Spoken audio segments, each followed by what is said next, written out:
नवीन सिंह भाटी। प्रश्न संख्या 234।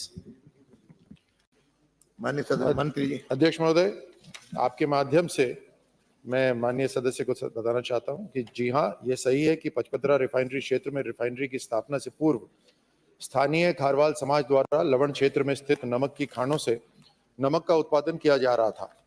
वर्ष 2013 में रिफाइनरी की स्थापना हेतु पचपदरा लवण क्षेत्र से आबाद की गई भूमि में 198 नमक की खानें भी शामिल थी।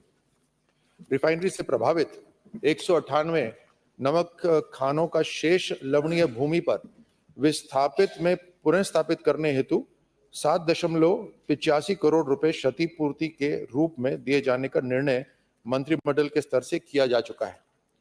मंत्रिमंडल की आज्ञा दिनांक 3/3/23 की प्रति परिशिष्ट अ पर संलग्न है, जिसकी अनुपालना में विभागीय कार्रवाई प्रक्रियाधीन है। सप्लीमेंट्री एक और है, बट आप चाहे तो मैं राजस्थान शुरू हुआ तो फिर पूरा पढ़ेंगे। राजस्थान रिफाइनरी परियोजना पचपदरा के लिए HPCL राजस्थान रिफाइनरी लिमिटेड को राज्य सरकार द्वारा प्रदान की गई भूमि में से 198 लवण खानों की ली गई भूमि का शेष उपलब्ध लवण भूमि में से 841 बीघा भूमि आवंटन किए जाने हेतु चिन्हित कर ली गई है।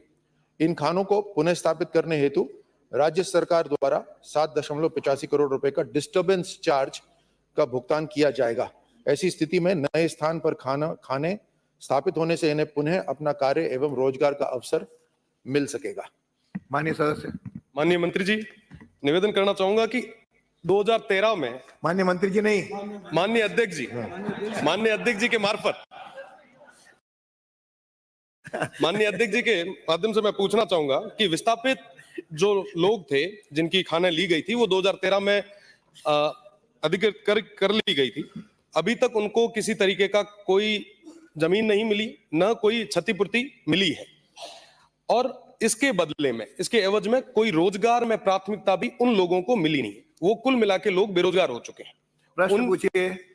उनके लिए आप कोई विचार रखते हैं? उनको क्षतिपूर्ति का एक जो गैप हुआ है उसको देने का विचार रखते हैं? साथ ही साथ जो बेरोजगार युवा है उनको प्राथमिकता, नौकरी में प्राथमिकता देने का विचार रखते हैं रिफाइनरी में? अध्यक्ष महोदय, इसकी 1960 से इसकी एक प्रक्रिया शुरू हुई, जहां पर मैं ज्यादा विस्तार में नहीं जाऊंगा, लेकिन उसके बाद 76 के अंदर मध्यस्थता करी उच्च न्यायालय ने, और यह तय हुआ कि वहां नमक का जो उत्पादन होगा और उसके जो बाय प्रोडक्ट्स होंगे वो सारी प्रॉपर्टी होगी सरकार की, लेकिन जो अधिकार है नमक निकालने का वो खारवाल समाज को मिलेगा। उसके बाद में 2013 में जैसे माननीय सदस्य ने कहा कि रिफाइनरी के लिए वो भूमि ले ली गई। 2018 के अंदर एक कमेटी गठित हुई जिसने ये तय करा कि जो विस्थापित, उनको जिनकी ये 198 खाने हैं उनको विस्थापित करा जाए। उसके लिए फिर जैसे मैंने अपने उत्तर में लिखा था कि 184 बीघा इनकी जमीन आइडेंटिफाई हो गई है। अब बात ये सही है कि उनको अभी तक उन्होंने अपना काम वहां शुरू नहीं करा है।